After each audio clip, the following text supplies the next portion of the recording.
Okay, നമസ്കാരം.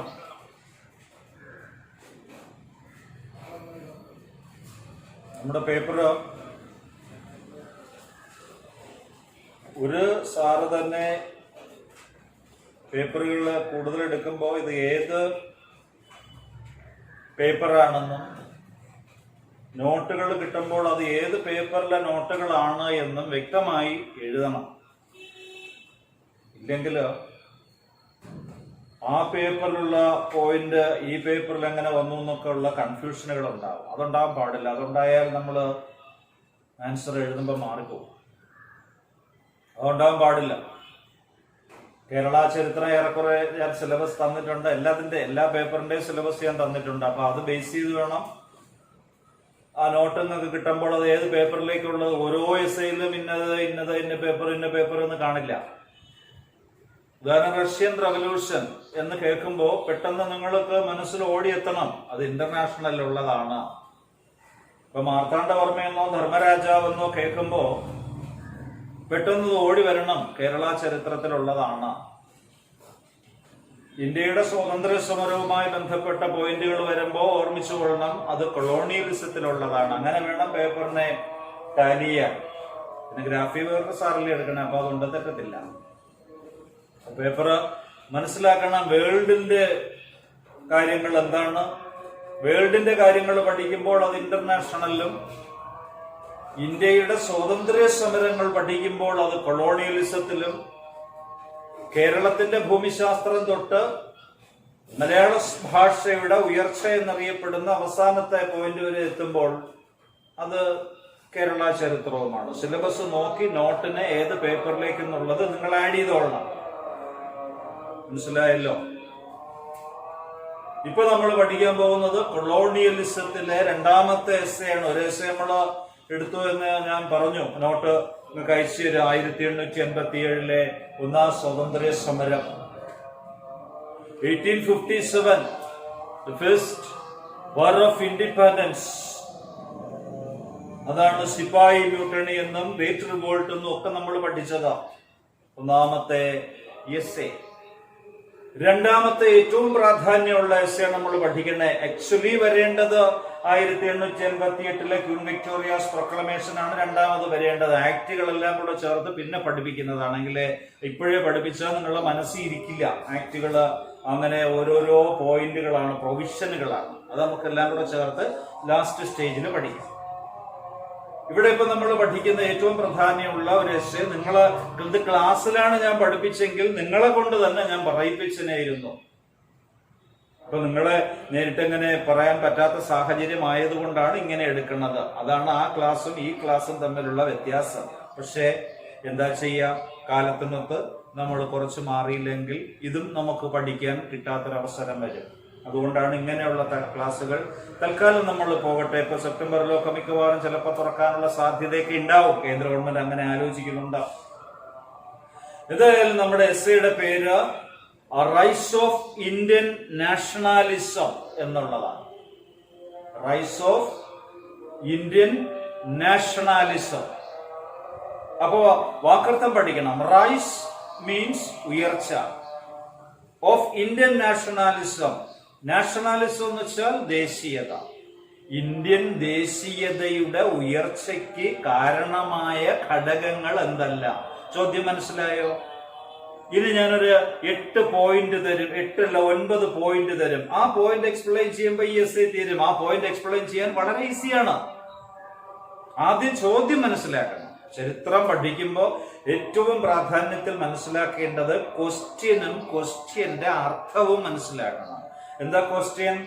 Rice of Indian nationalism. Indian nationalism, ഇന്ത്യക്കാർക്ക് ദേശീയത ഉണ്ടാവാനുള്ള കാരണം എന്താ? ദേശീയത എന്ന് വെച്ചാൽ എന്താ? രാജ്യസ്നേഹം. മനസ്സിലായല്ലോ? അതുണ്ടാവാനുള്ള കാരണം പറയണത് എന്തുകൊണ്ടാന്ന് ചോദിച്ചാൽ, നമ്മളെ ആ ലെവലിൽ ചിന്തിപ്പിച്ചത് എന്തുകൊണ്ടെന്ന് ചോദിച്ചാൽ 1857 നമുക്കുണ്ടായ പരാജയം. 1857 നമുക്കുണ്ടായ പരാജയം. എന്തുകൊണ്ട് നമ്മൾ പരാജയപ്പെട്ടു? എന്തുകൊണ്ട് ബ്രിട്ടീഷുകാർ വിജയിച്ചു? 1857 Sipahi mutiny, we know that. This is our first war of independence against British authority, but unfortunately English companies suppressed this revolt. നമ്മൾ ചിന്തിക്കാൻ തുടങ്ങി, എന്തുകൊണ്ട് നമ്മൾ പരാജയപ്പെട്ടു? Lack of leadership, lack of idea, lack of unity, lack of weapons, എല്ലാം lack. അത് തന്നെയാണ് ഐക്യമില്ലായ്മ, രാജ്യസ്നേഹമില്ലായ്മ, ശക്തമായ നേതൃത്വമില്ലായ്മ. ഇതെല്ലാം നമ്മൾ പരാജയപ്പെടാൻ കാരണമായി. അങ്ങനെ നമ്മുടെ നാട്ടുകാർ ഇരുന്ന് ചിന്തിച്ചു, എന്തുകൊണ്ട് നമ്മൾ പരാജയപ്പെട്ടു, എന്തുകൊണ്ട് നമ്മൾ പരാജയപ്പെട്ടു. അങ്ങനെ നമ്മൾ ചിന്തിച്ചിരിക്കുന്ന സമയത്താണ് പല ഘടകങ്ങളും നമ്മളെ ഒന്നിപ്പിക്കാൻ സഹായിച്ചത്. നമ്മളറിയാതെ പല ഘടകങ്ങളും നമ്മളെ ഒന്നിപ്പിക്കാൻ, നമ്മളെ ചിന്തിപ്പിക്കാൻ പ്രേരിപ്പിച്ചു. ആ ഘടകങ്ങള് കൊണ്ട് നമ്മൾ ചിന്തിച്ചു, നമ്മളിലുണ്ടായ ദേശീയത വളരാൻ തുടങ്ങി. ആ പോയിന്റുകൾ ഏതൊക്കെയാണെന്നുള്ളതാണ് ബുക്ക് കൈവശമുള്ളവരൊക്കെ എഴുതാം. ഒന്നാമത്തെ point, rise of nationalism, rise of internationalism. The first point is influence of political unity brought about by the British rule.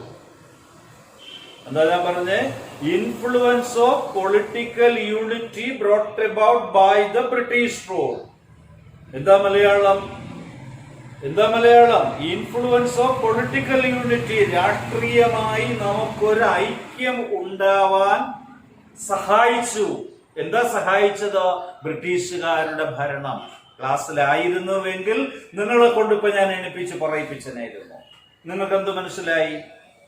നമ്മളിൽ ഒരു രാഷ്ട്രീയ ഐക്യം ഉണ്ടായി. എന്തുകൊണ്ട്? ബ്രിട്ടീഷുകാരുടെ ഭരണം. അപ്പോൾ നമുക്ക് ഒന്നാവാൻ വേണ്ടി അല്ല ബ്രിട്ടീഷുകാർ ശ്രമിച്ചത്, പക്ഷേ അവര് കൊണ്ടുവന്ന ഭരണപരിഷ്കാരങ്ങൾ നമ്മളിൽ ഒരു ഒരുമയുണ്ടാകാൻ, യൂണിറ്റി ഉണ്ടാകാൻ സഹായിച്ചു. അതിന്റെ എക്സ്പ്ലനേഷൻ നിങ്ങൾക്ക് ബോർഡിലേക്ക് നോക്കിയാൽ, ബോർഡിൽ വരച്ച് കിട്ടുമല്ലോ, ബോർഡിലേക്ക് നിങ്ങളൊരു ചെറിയ പോയിന്റ് നിങ്ങൾ മനസ്സിലാക്കിയാൽ, എനിക്ക് അധികം കിടന്ന് ലെക്ചറും ചെയ്യേണ്ട, നിങ്ങൾക്ക് നിഷ്പ്രയാസം മനസ്സിലുമാകുന്ന ഒരു പോയിന്റ് നോക്കിയേ. ഇത് ഇന്ത്യ മഹാരാജ്യമാണ് എന്ന് നമ്മൾ സങ്കല്പിച്ചാൽ, ഇതൊരു സങ്കല്പം മാത്രമാണ് ഇന്ത്യ എന്ന്. നോക്കാം നമുക്ക്. നോർത്ത് ഹിമാലയ മൗണ്ടെയിൻസ്, സൗത്തില് ഇന്ത്യൻ ഓഷൻ, ആൻഡ് ഈസ്റ്റിൽ എന്താണ്? ഈസ്റ്റില് ബേ ഓഫ് ബംഗാളും, ഇവിടെ അറേബ്യൻ സീയുമാണ്. അറേബ്യൻ സീ, ഇതാണ് ഇന്ത്യയുടെ അതിർത്തി. അപ്പൊ ഇത് ഇങ്ങനെ കിടക്കുന്ന ഇന്ത്യയിൽ ഒരു യൂണിറ്റി ഉണ്ടായിരുന്നില്ല ബ്രിട്ടീഷുകാർ വരുന്നതിന് മുമ്പ്. നോക്കിയ പടത്തിലേക്ക് നോക്കാം നമുക്ക്. That means India was divided into a number of princely states. ഒരുപാട് നാട്ടുരാജ്യങ്ങളായി ഭാരതത്തെ വിഭജിച്ചിരുന്നു. ഒരുപാട് നാട്ടുരാജ്യങ്ങൾ, ഇതെല്ലാം രാജ്യങ്ങളാണ്. രാജ്യത്തിനകത്തെ രാജ്യങ്ങൾ, അതായിരുന്നു ഇന്ത്യയുടെ അവസ്ഥ. അപ്പൊ ഇതെല്ലാം ഒരുപാട് രാജ്യങ്ങളാണ്. ഓക്കെ, ഇതിൽ ബ്രിട്ടീഷുകാർ പെട്ടെന്ന് പിടിച്ചെടുത്തു. സപ്പോസ് ഇതൊരു ബംഗാളാണെന്ന് നിങ്ങളെ മനസ്സിൽ കണ്ടോളൂ. ബ്രിട്ടീഷുകാർ ഇന്ത്യയിൽ ആദ്യമായി പിടിച്ചെടുത്ത പ്രദേശമാണ് ബംഗാൾ, കിഴക്ക് ഭാഗത്ത് ബംഗാൾ. റൈറ്റ്? ഏത് യുദ്ധത്തിലാണ് ബ്രിട്ടീഷുകാർ ബംഗാൾ പിടിച്ചെടുത്തത്?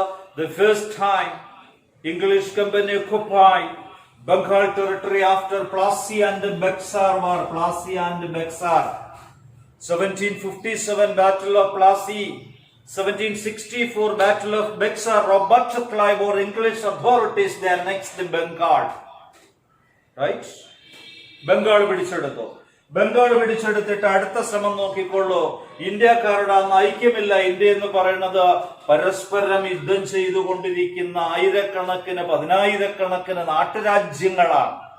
എപ്പോഴും യുദ്ധമാണ്. അതാണല്ലോ നമ്മൾ 1857 പരാജയപ്പെടാൻ കാരണം. ശരിയല്ലേ? എന്നാൽ ഇവിടെ എന്താ സംഭവിച്ചത്? ഒന്നാമത്തെ point, influence of political unity brought about by British rule എന്ന് ഞാൻ പറഞ്ഞത് ബോർഡിൽ നോക്കിയാൽ മതി. ബംഗാൾ പിടിച്ചെടുത്തു, അതിനുശേഷം തൊട്ടടുത്ത രാജ്യം പിടിച്ചെടുത്തു, അതിനുശേഷം അടുത്ത രാജ്യം പിടിച്ചെടുത്തു. അങ്ങനെ കുറച്ചു നാള് കഴിഞ്ഞപ്പോൾ ഇന്ത്യയിലെ നോക്കിക്കൊള്ളൂ, ഏകദേശം 3/4 പ്രദേശങ്ങളും ആര് പിടിച്ചടക്കുന്നു? ബ്രിട്ടീഷുകാർ പിടിച്ചടക്കുന്നു. അപ്പോൾ ഇവിടെ അതിരുകളുണ്ടോ? ഇവിടെ ഒരുപാട് രാജ്യങ്ങളായിരുന്നു, അതെല്ലാം ഇപ്പോ ഒറ്റ രാജ്യമായി. ഏതാ രാജ്യം? British India. ബ്രിട്ടീഷുകാർ പിടിച്ചെടുത്ത പ്രദേശങ്ങൾ ബ്രിട്ടീഷ് ഇന്ത്യ എന്നും ഇത് ഇന്ത്യൻ പ്രദേശങ്ങൾ എന്നും അറിയപ്പെട്ടു. അപ്പോ നോക്കിയേ, ഇവിടെ ആയിരക്കണക്കിന് രാജ്യങ്ങളെല്ലാം കൂടെ ചേർന്നപ്പോൾ ഒറ്റ രാജ്യമായ അതിർത്തികൾ പോയി. ഇവിടെ ആരാ ഭരിക്കുന്നേ? ബ്രിട്ടീഷുകാർ. രാജഭരണമല്ല, ഇവിടെ ബ്രിട്ടീഷ് ഭരണമാണ്. അപ്പൊ ഇവിടെ ഐക്യമില്ലാതെ കിടന്ന ഒരുപാട് രാജ്യങ്ങൾ ഒന്നിച്ചു. കുറച്ചും കൂടെ കഴിഞ്ഞപ്പോഴോ ഇന്ത്യ കംപ്ലീറ്റ് ആര് പിടിച്ചെടുത്തു? ബ്രിട്ടീഷുകാർ പിടിച്ചെടുത്തു. നോക്കിക്കൊള്ളൂ, അപ്പോഴേ ഇംഗ്ലീഷുകാർ ഇന്ത്യ മൊത്തം പിടിച്ചടക്കിയപ്പോൾ നമ്മളെല്ലാം ഒന്നായി. അതാണ് ബ്രിട്ടീഷ് ഭരണം കൊണ്ടുവന്ന രാഷ്ട്രീയ ഐക്യത്തിന്റെ സ്വാധീനം. എന്നുവെച്ചാൽ നമ്മളെല്ലാം ഒന്നാണ് എന്ന് ചിന്തിക്കാൻ തുടങ്ങി. ബ്രിട്ടീഷുകാരിവിടെ വന്ന് ഓരോ പ്രദേശവും പിടിച്ചടക്കിയപ്പോൾ അവസാനം നമ്മൾ ചിന്തിച്ചു, നമ്മളെല്ലാം ഒന്നാണ്, ബ്രിട്ടീഷുകാർ നമ്മളെ ചതിക്കുകയാണ് എന്ന് മനസ്സിലായി. അത് ഇന്ത്യക്കാരിൽ ദേശീയത വളരാൻ സഹായിച്ചു. രണ്ടാമത്തെ point, western education and western culture literature. Second important point. രണ്ടാമത്തെ പോയിന്റ് എന്താണ്? പാശ്ചാത്യ വിദ്യാഭ്യാസം. പാശ്ചാത്യ വിദ്യാഭ്യാസവും സംസ്കാരവും ഇവിടെ പ്രചരിച്ചു. മനസ്സിലായില്ലേ? ബ്രിട്ടീഷുകാർ വരുന്നതിന് മുമ്പ് നമുക്ക് കാണുന്നത് ഇവിടെ ജാതിയുടെയും മതത്തിന്റെയും പേരിൽ തമ്മിലടിക്കുന്ന ഒരു സമൂഹം. വിദ്യാഭ്യാസം എന്ന് പറയുന്നത് സവർണരുടെ, മൈനോറിറ്റി സവർണരുടെ കുത്തകയാക്കി വെച്ചിരുന്ന കാലഘട്ടം. ടോട്ടൽ 100 പേരുണ്ടെങ്കിൽ 80% സാധാരണക്കാര്, കോമൺ പേഴ്സണും 20% മാത്രമേ ഒന്നുള്ള ഒരു സവർണര്. എല്ലാം സവർണരുടെ മേധാവിത്വത്തിലായിരുന്നു. ആയതിനാൽ വിദ്യാഭ്യാസവും സവർണരുടെ കുത്തകയായിരുന്നു. മറ്റുള്ളവർക്ക് ഒന്നും അറിഞ്ഞൂടാ. അതുകൊണ്ട് അന്ധവിശ്വാസങ്ങൾ അടിച്ചേൽപ്പിച്ച് സാധാരണക്കാരെ നശിപ്പിച്ചു കൊണ്ടിരുന്ന ഒരു കാലഘട്ടമാണ് നമുക്ക് കാണാൻ സാധിച്ചത്. പക്ഷേ ഇംഗ്ലീഷുകാരിവിടെ എത്തിച്ചേർന്നു. അവരിവിടെ ഇംഗ്ലീഷ് വിദ്യാഭ്യാസം പ്രചരിപ്പിച്ചപ്പോ ഒത്തിരി പേരെങ്കിലും അത് പഠിക്കാനിടയാവുകയും അപ്പോഴവർക്ക് ചിന്തിക്കാൻ കഴിയുകയും ചെയ്തു. ഈ മന്ത്രവും തന്ത്രവും ഒന്നും കൊണ്ട് നടന്നിട്ട് കാര്യമില്ല. ബ്രിട്ടീഷുകാർ യഥാർത്ഥത്തിൽ എന്തിനാ പാശ്ചാത്യ വിദ്യാഭ്യാസം കൊണ്ടുവന്നത്? അങ്ങനെ കുറെ പേരെ പഠിപ്പിച്ചെടുത്താൽ അവർ തങ്ങളോടൊപ്പം നിൽക്കുമെന്ന് ഇംഗ്ലീഷുകാർ കരുതി. പക്ഷെ സംഭവിച്ചത് ജസ്റ്റ് ഓപ്പോസിറ്റ് ആണ്. മനസ്സിലായില്ലേ? ഇംഗ്ലീഷുകാർ എന്താ വിചാരിച്ചേ? ഇവിടെ ഇംഗ്ലീഷ് വിദ്യാഭ്യാസം നടപ്പിലാക്കിയാൽ അത് പഠിച്ചു വരുമ്പോ അവരെല്ലാം തങ്ങളോടൊപ്പം നിൽക്കുമെന്നാണ് അവർ കരുതിയത്. പക്ഷേ സംഭവിച്ചത് നേരെ തിരിച്ചായിപ്പോയി. എന്തായിപ്പോയി? വിദ്യാഭ്യാസം കിട്ടിയവർ ചിന്തിക്കാൻ തുടങ്ങി. ഇന്ത്യയിൽ വിദ്യാഭ്യാസം കിട്ടിയവർ ചിന്തിക്കാൻ തുടങ്ങി. ബ്രിട്ടീഷുകാർ ഇവിടെ നടപ്പിലാക്കുന്നത് എക്സ്പ്ലോയിറ്റേഷൻ അല്ലേ, ചൂഷണമല്ലേ എന്ന് ചിന്തിക്കാൻ തുടങ്ങി. അങ്ങനെ ചിന്തിപ്പിച്ചത് എന്താണ്? Western education and spread of western culture. സാമൂഹിക പാശ്ചാത്യരുടെ വിദ്യാഭ്യാസവും ജീവിത രീതിയും ഇവിടെ പടർന്നപ്പോൾ ഇവിടെയുള്ളവർ പഠിച്ചപ്പോൾ ബ്രിട്ടീഷുകാർ നടപ്പിലാക്കുന്നത് എക്കണോമിക് എക്സ്പ്ലോയിറ്റേഷൻ ആണ് എന്നവർ മനസ്സിലാക്കി. അത് ഇന്ത്യക്കാരിൽ ദേശീയത ഉണ്ടാക്കി. അപ്പൊ രണ്ടാമത്തെ പോയിന്റ് എന്താ? Western education and western culture. Number 3 point ഓർമ്മിച്ചിരിക്കുക. Influence of socio religious movements or effects of socio religious movements. ഇന്ത്യയിൽ വളർന്നു വന്ന സാമൂഹിക മതപരിഷ്കരണ പ്രസ്ഥാനങ്ങളും അതിന്റെ നേതാക്കളുടെയും സ്വാധീനം. ഇത് നിങ്ങൾ വേറൊരു എസ്സേയിൽ വിശാലമായി പഠിക്കാനുള്ളത് കൊണ്ട് ഇവിടെ ഞാൻ കൂടുതലായി പറയുന്നില്ല. 18ഉം 19ഉം നൂറ്റാണ്ടുകളിൽ ഇവിടെ ദേശീയ മത സാമൂഹിക പ്രസ്ഥാനങ്ങളുണ്ടായി. അങ്ങനെയുണ്ടായ പ്രസ്ഥാനങ്ങളാണ് ബ്രഹ്മസമാജം, ആര്യസമാജം, പ്രാർത്ഥനാ സമാജം, theosophical society of India, then Aligarh movement, മനസ്സിലായില്ലേ? Rajaram Mohan Roy, Swami Dayananda Saraswati, Mrs Annie Besant, Mahadev Govind Ranade, then sir Syed Ahmed Khan തുടങ്ങിയ മത സാമൂഹിക പരിഷ്കരണ പ്രസ്ഥാന നേതാക്കൾ അവരുടെ പ്രവർത്തനങ്ങൾ അനാചാരങ്ങളും അന്ധവിശ്വാസങ്ങളും ഇല്ലായ്മ ചെയ്യാൻ വളരെയധികം സഹായിച്ചു. രാജാറാം മോഹൻ റായ് ബ്രഹ്മസമാജത്തിലൂടെ എന്താ പറഞ്ഞേ? Only one way, western education and western culture accept ചെയ്യാതെ നമ്മൾ രക്ഷപ്പെടില്ലെന്നാണ് അദ്ദേഹം പറഞ്ഞത്. മനസ്സിലായില്ലേ? അദ്ദേഹത്തിന്റെ ശ്രമമാണ് ഇവിടെ സതീ സമ്പ്രദായമൊക്കെ നിരോധിച്ചത്. അന്നത്തെ ബ്രിട്ടീഷ് ഗവർണർ ജനറലായ വില്യം ബെന്റിക് പ്രഭുവിനെ കൊണ്ട് നിയമം നടപ്പിലാക്കാൻ സഹായിച്ചത്, പ്രേരിപ്പിച്ചത് രാജാറാം മോഹൻ റായി ആണ്. അങ്ങനെയാണ് 1829 ഇവിടെ സതീ സമ്പ്രദായമൊക്കെ ശൈശവ വിവാഹമൊക്കെ നിരോധിച്ചത്. മനസ്സിലായില്ലേ? അപ്പൊ മൂന്നാമത്തെ പോയിന്റ് എന്താണ്? Influence of socio religious movements or effects of socio religious movements. മത സാമൂഹിക പരിഷ്കരണ പ്രസ്ഥാനങ്ങളും അതിന്റെ നേതാക്കളും നടപ്പിലാക്കിയ പരിഷ്കരണ പ്രസ്ഥാനങ്ങൾ ഇന്ത്യക്കാരെ കൊണ്ട് ചിന്തിപ്പിച്ചു. ഇന്ത്യക്കാർക്ക് ആധുനിക വിദ്യാഭ്യാസം നേടാൻ സഹായിച്ചു. ആധുനിക വിദ്യാഭ്യാസം നേടിയപ്പോൾ അവർ ചിന്തിച്ചു, ബ്രിട്ടീഷുകാർ നടപ്പിലാക്കുന്നത് നമുക്ക് വേണ്ടിയുള്ള ഭരണമല്ല, അത് അവർക്ക് വേണ്ടിയുള്ള ഭരണമാണ് എന്ന് നമ്മൾ ചിന്തിച്ചു. അപ്പോൾ നമ്മുടെ രാജ്യത്തെ അവർ എക്സ്പ്ലോയിറ്റ് ചെയ്യുന്നു എന്ന് മനസ്സിലാക്കിയപ്പോൾ നമ്മൾ പ്രതികരിക്കാൻ തുടങ്ങിയതാണ് ഇവിടെ ദേശീയത ഉണ്ടാകാൻ സഹായിച്ച മൂന്നാമത്തെ പോയിന്റ്. ഓക്കെ, ദെൻ നാലാമത്തെ point, influence of historical researches. Influence of historical researches. Influence of historical researches എന്താ? ആ പഴയകാല കണ്ടുപിടുത്തങ്ങള്, പുരാവസ്തു ഗവേഷണങ്ങള്, സിന്ധു നദീതട സംസ്കാരം പോലുള്ള സംസ്കാരങ്ങളെ കണ്ടെടുത്തത് ഇന്ത്യക്കാരിൽ അഭിമാനം ഉണ്ടാക്കി.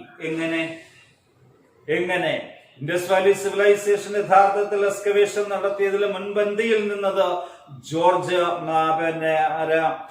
ഇംഗ്ലീഷ് ബ്രിട്ടീഷ് ആർക്കിയോളജിക്കൽ സൂപ്രണ്ടായ ജോൺ മാർഷലും ദയറാമും സാഹ്നിയും ഒക്കെ ചേർന്നാണ്. അതില് പ്രാധാന്യത്തിൽ നിന്ന ആളാണ് ജോൺ മാർഷൽ. ഈ 1920 നടത്തിയ എക്സ്കവേഷന്റെ പേരിലാണ്, എക്സ്കവേഷന്റെ ഫലമായിട്ടാണ് പൂർണ്ണ വളർച്ചയെത്തിയ ഇൻഡസ് വാലി സംസ്കാരം വെളിച്ചത്ത് കൊണ്ടുവരാൻ സാധിച്ചത്.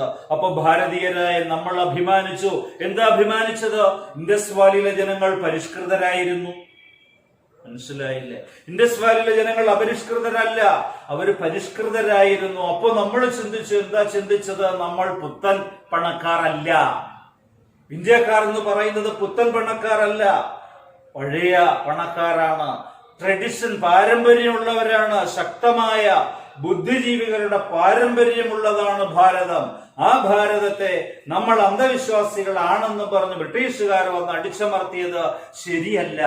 നമ്മൾ പഴയ പ്രതാപശാലികളാണ് എന്ന് ചിന്തിച്ചത് ബ്രിട്ടീഷുകാർക്കെതിരെ ചിന്തിക്കാനും ഇവിടെ ദേശീയത വളരാനും സഹായിച്ചു. ഞാൻ പറയണത് നിങ്ങൾക്ക് എത്രത്തോളം മനസ്സിലാകുന്നുണ്ടെന്ന് എനിക്കറിയില്ല. അപ്പൊ എന്തായാലും മനസ്സിലായോ? ഹിസ്റ്റോറിക്കൽ റിസർച്ചസ് എന്ന് പറഞ്ഞാൽ എന്താ? നമ്മുടെ പഴയ കാലങ്ങളെ, നമ്മുടെ പഴയകാല സാമ്രാജ്യങ്ങളെ, രാജവംശങ്ങളെയൊക്കെ തോണ്ടിയെടുത്തപ്പോ നമുക്ക് അഭിമാനം ഉണ്ടായി. അതില്ല. എന്തിനാ കൂടുതലും നമ്മൾ വയനാടിലേക്ക് ടൂർ സംഘടിപ്പിച്ചു പോകുന്നത്? വയനാട് എന്ന് പറയുന്നത് ചരിത്രത്തിൽ വലിയ പ്രാധാന്യമുള്ള സ്ഥലമാണ്.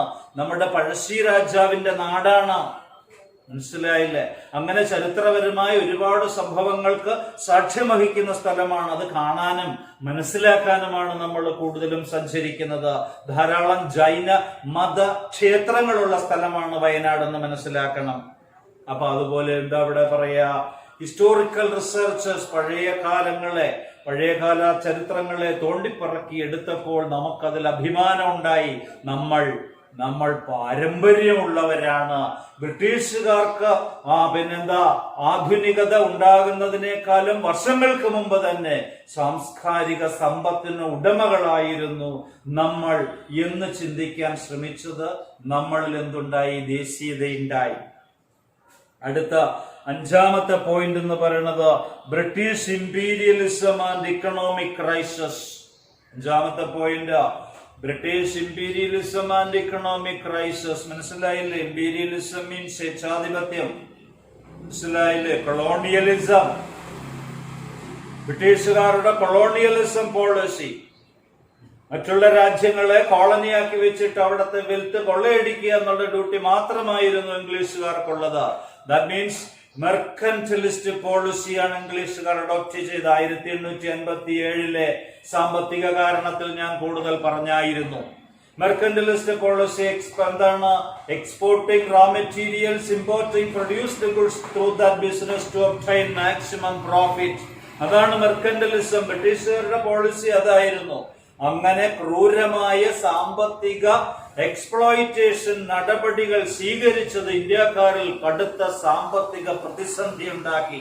അപ്പൊ പ്രതിസന്ധി ഉണ്ടായപ്പോൾ നമ്മൾ ചിന്തിച്ചു, എന്തുകൊണ്ട് നമുക്ക് ഇത്രയും സാമ്പത്തിക പ്രതിസന്ധി ഉണ്ടായി? എന്തുകൊണ്ട് നമ്മൾ ഇത്രയും ദുരിതം അനുഭവിച്ചു? ബ്രിട്ടീഷുകാർ നമ്മളെ കൊള്ളയടിക്കുന്നത് കൊണ്ടാണ്. അപ്പൊ നമുക്ക് ഒന്നിക്കണം, നമുക്ക് രാജ്യസ്നേഹം വളരണം എന്ന് ഇന്ത്യക്കാർ ചിന്തിച്ചു. അതാണ് അഞ്ചാമത്തെ പോയിന്റ്. ആറാമത്തെ പോയിന്റ് നോക്കിക്കോളൂ, influence of Indian press and literature. Number 6. എന്താ influence of Indian press and literature? Press, India, പത്രത്തിന്റെ സ്വാധീനം, പത്രമാധ്യമങ്ങളുടെ സ്വാധീനം. ഇന്നലെ സെക്രട്ടേറിയറ്റിൽ തീപിടുത്തമുണ്ടായി. സെക്രട്ടേറിയറ്റിൽ തീപിടുത്തമുണ്ടായത് അതേ നിമിഷം നമ്മൾ അറിയുകയും അതേ സംഭവം നമ്മൾ ഓൺ ദ സ്പോട്ടിൽ കാണുന്നത് പോലെ കണ്ടു. നമ്മൾ അപ്പോഴത്തന്നെ മനസ്സിലായി. എല്ലാ സ്ഥലങ്ങളിലും പ്രതിഷേധ ജാഥകൾ സംഘടിപ്പിച്ചു. എങ്ങനെയാ? തിരുവനന്തപുരത്ത് സെക്രട്ടേറിയറ്റിൽ തീപിടുത്തം ഉണ്ടായപ്പോൾ ഇന്ത്യയിലെ ജനങ്ങൾ കംപ്ലീറ്റ് അറിഞ്ഞു, ലോകത്തുള്ള ആളുകൾ കംപ്ലീറ്റ് അറിഞ്ഞു. ഇന്ത്യ മാത്രമല്ലല്ലോ, ലോകത്തുള്ളവർ അത്രയും തന്നെ ഓൺ ദ സ്പോട്ടിൽ എങ്ങനെ അറിഞ്ഞു? പത്രമാധ്യമങ്ങളുടെ സ്വാധീനം. മനസ്സിലാക്കണം.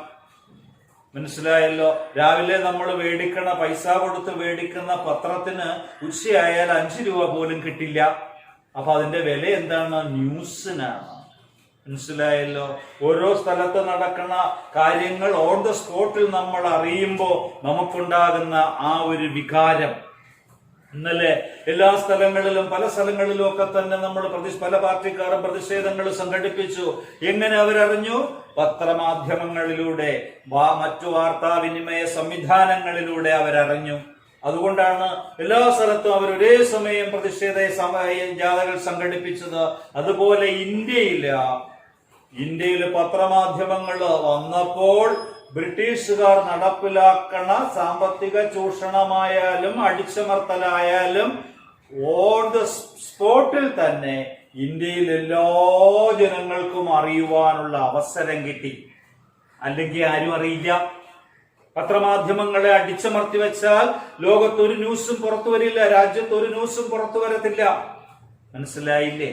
അതുകൊണ്ടാണ് പത്രമാധ്യമങ്ങൾക്ക് പരിപൂർണ സ്വാതന്ത്ര്യം കൊടുത്തിരിക്കുന്നത്. അവർക്ക് എവിടെയും കയറി ചെല്ലാനുള്ള സ്വാതന്ത്ര്യം കൊടുത്തിരിക്കുന്നത്. അതുകൊണ്ട് എല്ലാ കാര്യങ്ങളും പുറത്തു വരുന്നു, ജനങ്ങൾ അറിയുന്നു. മനസ്സിലായില്ലേ? ടിവിയുടെ സ്വാധീനം അങ്ങനെയാണ്. നിങ്ങളുടെ കൈവശിരിക്കുന്ന മൊബൈലിന്റെ സ്വാധീനം അതാണ്. ഇന്ന് നമ്മൾ നടന്നുകൊണ്ടിരിക്കുന്ന ക്ലാസിന്റെ പ്രാധാന്യം എന്താണ്? ഇത് കണക്കുള്ള മാധ്യമങ്ങള് നമ്മളെ സ്വാധീനിക്കുന്നത് കൊണ്ടാണ്. Connection was lost.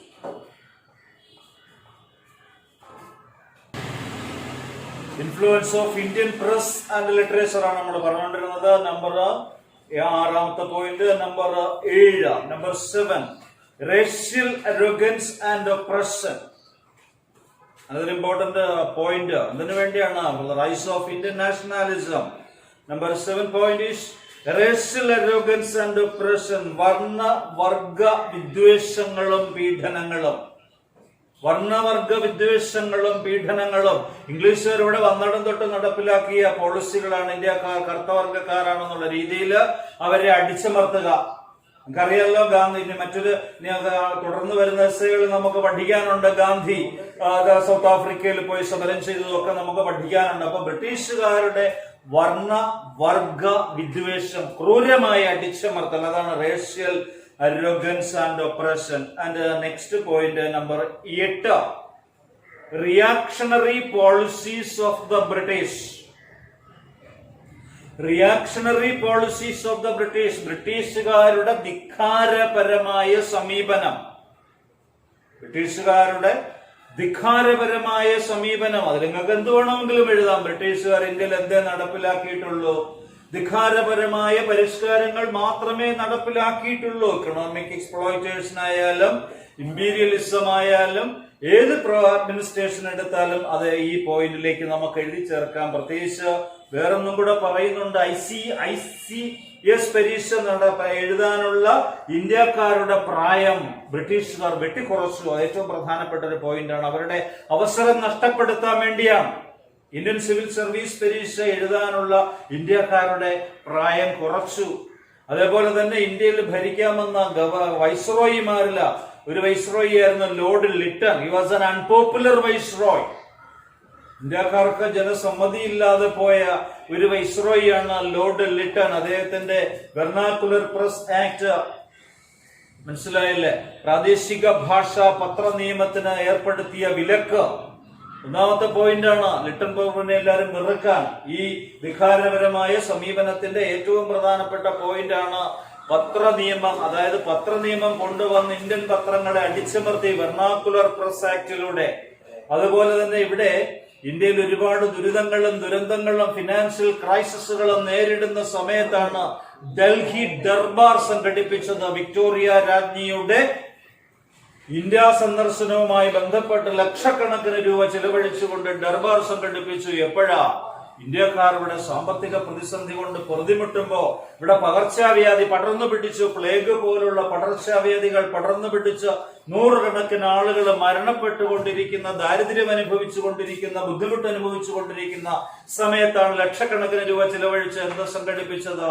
വിക്ടോറിയ രാജ്ഞിയുടെ വരവ്, ഇന്ത്യ സന്ദർശനവുമായി ബന്ധപ്പെട്ട ഒരു ദർബാർ സംഘടിപ്പിച്ചത്. ഇതൊക്കെ ഇന്ത്യക്കാരിൽ ശക്തമായ എതിർപ്പുണ്ടാക്കി, വെറുപ്പുണ്ടാക്കി. ബ്രിട്ടീഷുകാർക്കെതിരെ സമരം ചെയ്യണം, അതിന് ശക്തി കൊടുക്കണം, അതിന് ദേശീയത വേണം, ഐക്യം വേണം എന്ന് ഇന്ത്യക്കാരെ കൊണ്ട് ചിന്തിപ്പിച്ചൊരു ഘടകമായിരുന്നു ഈ പറഞ്ഞ reactionary policies adopted by British authorities. And the next point is some external factors.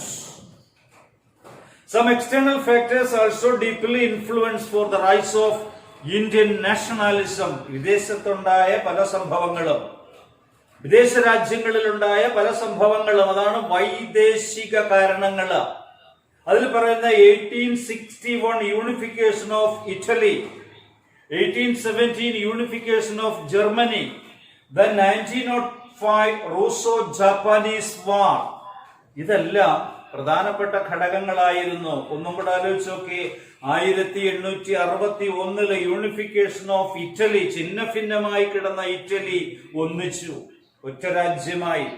ഒരുപാട് രാജ്യങ്ങളായി കിടന്നിരുന്ന ഇറ്റലി ഒന്നിച്ചൊരു രാജ്യമായി. ഒരുപാട് രാജ്യങ്ങളായി ചിന്നിച്ചിതറിയ ജർമ്മനി ഒന്നായി 1870. അതുപോലെ 1905 റൂസോ ജാപ്പാനീസ് വാർ, എന്നുവെച്ചാൽ റഷ്യ എന്ന, റൂസോ മീൻസ് റഷ്യ, റഷ്യ എന്നൊരു വലിയ യൂറോപ്യൻ രാജ്യത്തെ ജപ്പാൻ എന്നൊരു ചെറിയ രാജ്യം, ഏഷ്യൻ രാജ്യം പരാജയപ്പെടുത്തി. അങ്ങനെയാണെങ്കിൽ ഇന്ത്യക്കാർ ചിന്തിച്ചു, നമ്മൾ ഒന്നിച്ചു നിന്നാൽ നമുക്ക് എന്തുകൊണ്ട് ബ്രിട്ടീഷുകാരെ പരാജയപ്പെടുത്തിക്കൂടാ? അതാണ് external factors deeply influence for the rise of Indian nationalism against the British company. എന്തൊക്കെയാണ്? Unification of Italy, unification of Germany, and 1905 this Russo-Japanese war. These were the important example. വൈദേശിക കാരണങ്ങളിലെ പ്രധാനപ്പെട്ട. അതേപോലെ തന്നെ റുമേനിയയിലും സെർബിയയിലും ഒക്കെ ഉണ്ടായ സ്വാതന്ത്ര്യ സമരങ്ങൾ, ഇത് ഈ പറഞ്ഞ 8-9 കാരണങ്ങൾ ഇന്ത്യക്കാരിൽ അഗാധമായ സ്വാധീനം ചെലുത്തുകയും ഇന്ത്യക്കാരിൽ ശക്തമായ ദേശീയത ഉണ്ടാവുകയും ആ ദേശീയത ഇന്ത്യക്കാർ ചിന്തിച്ചു ശക്തമായ ഒരു ദേശീയ പ്രസ്ഥാനം ഉണ്ടാക്കിയാലേ നമുക്കിത് നിലനിർത്താൻ പറ്റൂ. ഈ യൂണിറ്റ് നിലനിർത്തണമെങ്കിൽ, ഇതിന് ശക്തി പകരണമെങ്കിൽ ഒരു സംഘടനയുണ്ടാകണം. ആ സംഘടനയ്ക്ക് ഇന്ത്യയിലെമ്പാടും ബ്രാഞ്ചുകൾ ഉണ്ടാവണം. അങ്ങനെയാണെങ്കിൽ ഒരേ സമയം നമുക്ക് സമരങ്ങൾ നടത്താൻ സാധിക്കുമെന്ന് മനസ്സിലാക്കിയതിന്റെ പരിണിത ഫലമാണ് 1885 Indian National Congress. W.C. Banerjee was the founder of Indian National Congress, and the first president of Indian National Congress was, Yeoh Hume was the founder. W.C. Banerjee was the first president. Yeoh Hume was the founder of Indian National Congress. The first president of Indian National Congress was W.C. Banerjee. The first meeting held at Mumbai. അങ്ങനെ നമുക്കുണ്ടായ ശക്തമായ സംഘടനയാണ് Indian national Congress. അപ്പോൾ രണ്ടാമത്തെ എസ്സേയും ഇവിടെ അവസാനിക്കുന്നു.